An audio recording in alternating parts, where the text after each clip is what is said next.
This is the news on PBCJ. I am Simone Absalom. Minister of Tourism Edmund Bartlett says the government is taking steps to ensure that the development of resort areas is inclusive.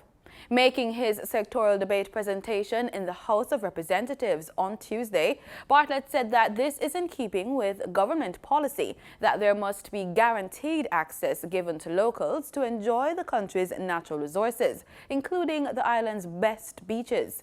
He said that the vision of inclusive access to the country's beaches is being executed through the government's Beach Development Program in partnership with the Tourism Enhancement Fund. Mr. Speaker, we are working assiduously on building the experiences of our beaches across Jamaica. And already the TEF has spent over $200 million on improving various beaches like Mount Salem Beach, Markingstone Beach, License Beach, Boston Beach, and the preparations for the Winifred Beach, which is coming around the corner. A number of other beaches, Mr. Speaker, are coming to be. He also noted that work undertaken at these facilities include the installation and renovation of gazebos, restrooms, wash-off stands, parking facilities, landscaping work, construction of guardhouses, and the upgrading of sewage treatment plants. These projects include restoration and repurposing of unused assets from income generation. Prime Minister Andrew Holness says the recent meeting with the President of the United States of America, Donald Trump, and several Caribbean leaders provided a direct opportunity for the strengthening of bilateral and regional relationships. On March 22, 2019, the leaders of 5 Caribbean countries, the Bahamas, Dominican Republic, Haiti, Jamaica, and St. Lucia, met with President Trump in Florida. The meeting was initiated by the United States. Speaking in the House of Representatives on Tuesday, the Prime Minister said the meeting provided an opportunity for a different dialogue with leaders of the region and the President to explore ways of strengthening the bilateral and regional relationships and express and reaffirm the goodwill between the United States and the region. We met and we discussed Jamaica's interests. We pursued energy, we pursued greater investments, we pursued the renewal of the Caribbean-Based Initiative Act, we discussed issues to do importantly with security, particularly maritime security. Holness said specific concerns were raised by Caribbean leaders about the importance of tourism to the region and the extremely dampening effects that travel advisories and warnings had on visitor arrivals from the North American market. We discussed issues to do with tourism, and I believe that we will probably make some breakthrough there. As I said, all the leaders raised the issue about the travel advisories and the warnings and the effect, the dampening effect they have on visitor arrivals. The President took a particular interest in that and undertook to look into the matter. And I believe that we will see something positive from that. We have struck up a cooperation arrangement between Jamaica and the United States through the Treasury Department, where we are now looking at closer cooperation for investment in energy. So, Mr. Speaker, I think that Jamaica has pursued a principled foreign policy while at the same time advancing our economic interests. He said a greater role for the Overseas Private Investment Corporation in the region was also discussed as a way to increase investment and support for strategic development imperatives of the region, particularly in energy and infrastructure. Holness pointed out that Jamaica is already working on a cooperation program with the United States through the Treasury Department in this regard. A firearm and several rounds of ammunition were recovered by members of the security forces during a state of emergency operations in the parish of Westmoreland yesterday morning. States of emergency were imposed in the parishes of St. James, Hanover and Westmoreland on Tuesday. Head of the Corporate Communications Unit of the Jamaica Constabulary Force, Deputy Superintendent Dahlia Garrick, told the Jamaica Observer that 30 persons who have been picked up across the 3 parishes will be processed and released unless officers have further investigative interest in that person. Garrick said the security forces have a customer service telephone line for persons who want to contact the police for information about the SOE. Minister of National Security Dr. Horace Chang on Thursday announced plans for major reformation of the Jamaica Constabulary Force, the JCF. In a statement to the media, Minister Chang stated, Senior Superintendent Terence Bent is being sent on leave to facilitate investigations at a mobile reserve. Assistant Commissioner of Police Warren Clark is to oversee the winding up of the mobile reserve and develop a framework for a new specialized operations organization. Police Commissioner Major Anthony Anderson will join the National Security Minister at a press conference next week to provide more details. The Independent Commission of Investigations, INDICOM, is confirming that 3 of the 5 firearms recovered from Sunday's shootout in Spanish Town, St. Catherine, were police service weapons. It is reported that an off-duty cop witnessed when a man identified as Sheldon Daly was shot by armed men. The off-duty officer challenged them and then gave chase to a white Nissan AD wagon, which the men used to flee the scene. The white Nissan vehicle reportedly collided with a silver Nissan AD wagon at the junction of Brunswick Avenue and Jobs Lane. At the crash scene, it was discovered that one of the men in the white Nissan wagon, later identified as Corporal Rohan Williams, and a man in the silver AD wagon, who was later identified as Kevron Burrell, had suffered gunshot injuries. They both died. 3 men in the white Nissan AD wagon were all off-duty policemen attached to the police force's mobile reserve. The 2 surviving cops were detained. According to INDICOM, one of the cops, Corporal Kirk Fraser, absconded while in detention and is being actively sought by the police, and the second policeman is currently in police custody. Further, INDICOM says it also recovered 2 sets of registration plates. A 3rd set was attached to the front and rear of the car. A police vehicle logbook for 1 set of the plates found inside the car, and a detachable police blue emergency light. Demand for Jamaican Blue Mountain coffee is particularly high in Japan, with that country accounting for the lion's shares of Jamaica's coffee export at a whopping 70% as Jamaica seeks to redevelop, grow and reposition the coffee industry. Stakeholders in the industry have embarked on a number of initiatives. Marlon Samuels shares the details of these creative moves. Jamaica's Blue Mountain coffee is one of the most sought-after coffees in the world. The coffee is grown in the Blue Mountains in the parishes of Portland, St. Andrew, and St. Thomas between 2,000 and 5,000 feet. This is a Blue Mountain coffee tree. When the berries are red, they're ready to harvest. When they're green, they're not ready to harvest. As you can see here, we have some lovely ripe berry.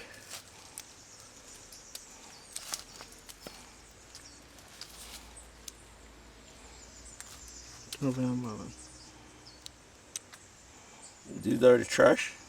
The cool growing conditions of the high altitudes means longer periods from blooming to harvest, resulting in the unique flavor coffee connoisseurs crave. On this tree, you have more than 1 stage as coffee. You have young coffee just start to blossom up here.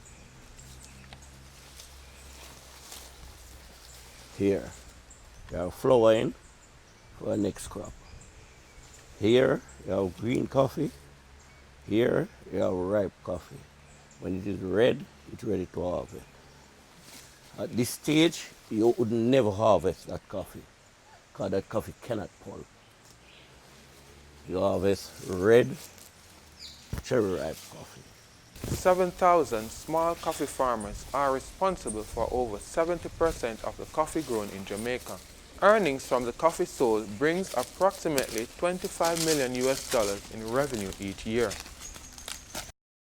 We export coffee to Japan, which is 70% of our coffee to Japan, 20% to the USA, and 10% to the rest of the world. Coffee export to Japan started in 1953 directly by Mavis Bank Coffee Factory. And that market has developed tremendously over a period of 65 years, to the extent that 10 to 15 years ago, 99% of the coffee was exported to Japan, 25 years ago in fact. And there came an aggressive strategy to diversify the market, hence now 70% Japan, 20% USA, and 10% to the rest of the world. In 2011, Jamaica's production of Blue Mountain coffee fell to its lowest levels. At that time, only 165,000 boxes were produced. At that time, the buyers from Japan came in and indicated that they had no inventory.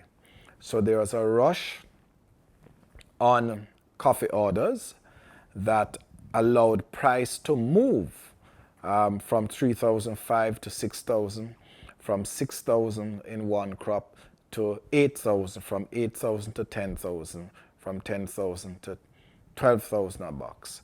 And what we did as purchasers and exporters, we transferred the increase that we got in the market price to the farmers on the condition and on the understanding that the market would absorb, which is the final consumer. Remember now, Blue Mountain coffee is a luxury product. Yeah? You don't wake up every morning and drink a cup of Blue Mountain coffee. You drink other coffees and you wait for special occasions and gifts to pop your cup of Blue Mountain coffee. So the market came back to us and said the price moved so sharply that the consumers are refusing to buy at the levels and at the quantities that they normally buy. So demand and supply, so they ask in order for us to sell more coffee in Japan, in the USA and in Europe, we need to see the price return back to where it was over a 25 years period of time. So that's what happened. Coffee farmers also have to face the fact that due to costs, younger people are opting to buy coffee that is not as expensive as the premier Blue Mountain brand. There is now a drive to aggressively market Jamaica's black liquid gold to capitalize on what is believed to be a $100 billion industry. The Japanese government has legislated that January 9th be proclaimed Jamaica Blue Mountain Coffee Day. That date is also being observed in Jamaica. Another strategy aimed at growing the Blue Mountain coffee brand is the staging in March of the annual Blue Mountain Coffee Festival. It's held in the Blue Mountains on historic grounds in Newcastle. There are also plans to market the brew to over 4 million visitors who grace our shores each year. We want to get the hotels to buy coffee. We want to make sure that every single passenger that comes on a cruise ship, they leave with a pound or half a pound or 2 pounds or 5 pounds of Jamaica Blue Mountain coffee. As part of the strategic repositioning of the industry, there's a drive to promote a range of value-added coffee products.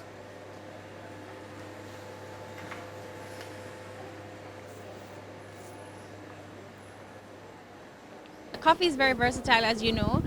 So what we do is we actually recycle the coffee grounds and we create an infusion for coffee scrubs. So we actually make 6 different blends with our home roots ingredients. So we have like activated charcoal, cinnamon, oats, raw cane sugar.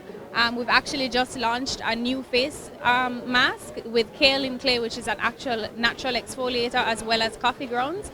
Because as you know, caffeine is very good for the skin. It promotes collagen production, oxygen flow within your skin. That really gives you a healthy glow. The Jamaica Coffee Exporters Association has in its drive to reposition the brand. Embark on a roadshow. Those in attendance were able to experience cuppings and samplings of Jamaica's world-famous Blue Mountain coffee. The first stop on the roadshow was the Coffee Exposition, held in Boston in April 2019. We intend as well to do a show in Europe in June as a part of the roadshow, taking Jamaica Blue Mountain coffee to the world. And in September, we'll be in Japan, and in November, we'll be in China. What is evident is that Jamaica's Blue Mountain coffee has yet to reach its ceiling. As various stakeholders continue to apply innovation and new strategies, we can expect to see our premier coffee product, the Blue Mountain coffee, attaining profitability and excellence.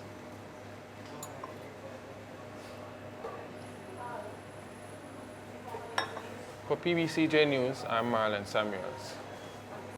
Academic staff at the University of Technology, UTech, have rejected a request from the leadership of the institution to end their strike.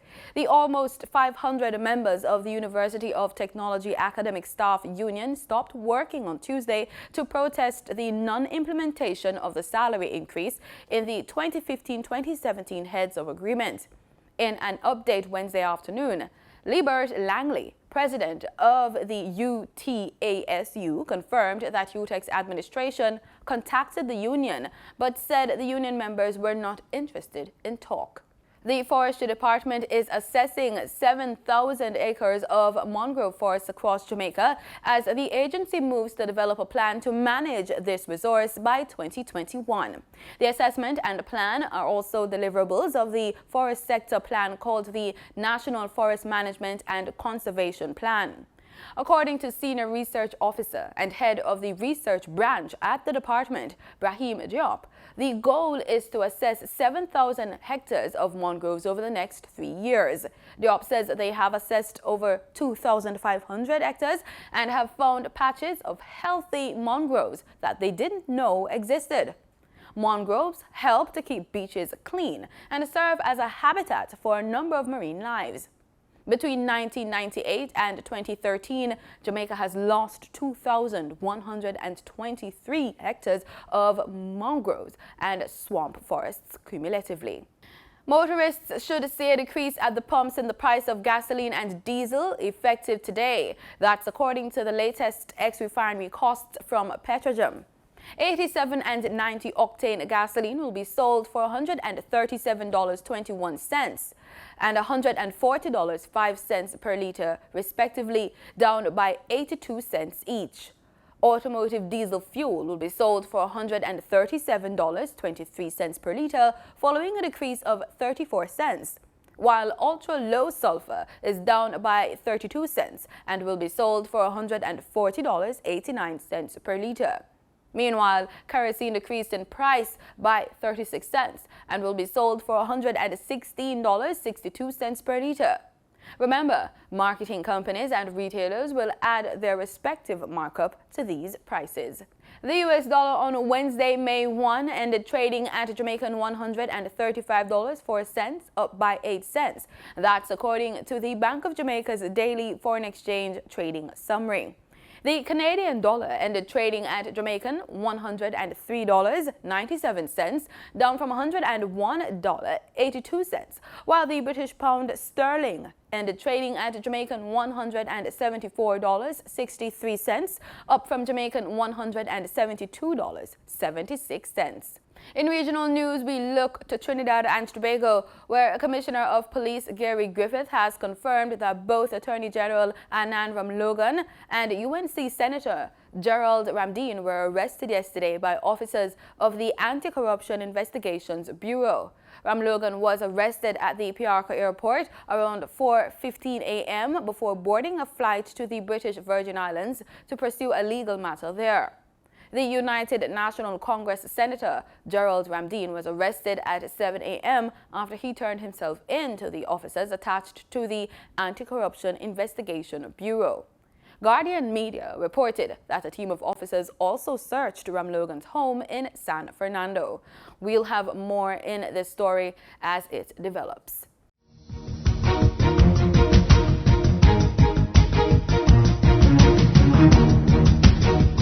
In sports, Jamaica's young reggae boys went down 1-0 to Mexico in their opening game at the CONCACAF Under-17 Championship at the IMG Academy in Florida. Alejandro Jesus Gomez Molina scored the all-important goal in the 79th minute. The young Jamaicans will meet Trinidad and Tobago on Friday before squaring off with Bermuda on Sunday. Trinidad and Tobago beat Bermuda 3-1 in the tournament's opening game on Wednesday. The 4 group winners at this tournament will qualify for this year's FIFA Under-17 World Cup from September 17 to October 8 in Brazil. Also in sports, the Social Development Commission Ray and Nephew National Community T20 Cricket Competition, endorsed by the Jamaica Cricket Association, bowls off this Saturday, promising to bring communities closer together while sharing the spirit of cricket. For the 13th year, 229 teams from 327 communities across Jamaica will engage in healthy and fun competition, a platform for hidden cricket talent to come to the fore. And that's the news on PBCJ. I'm Simone Absalom. Pleasant viewing.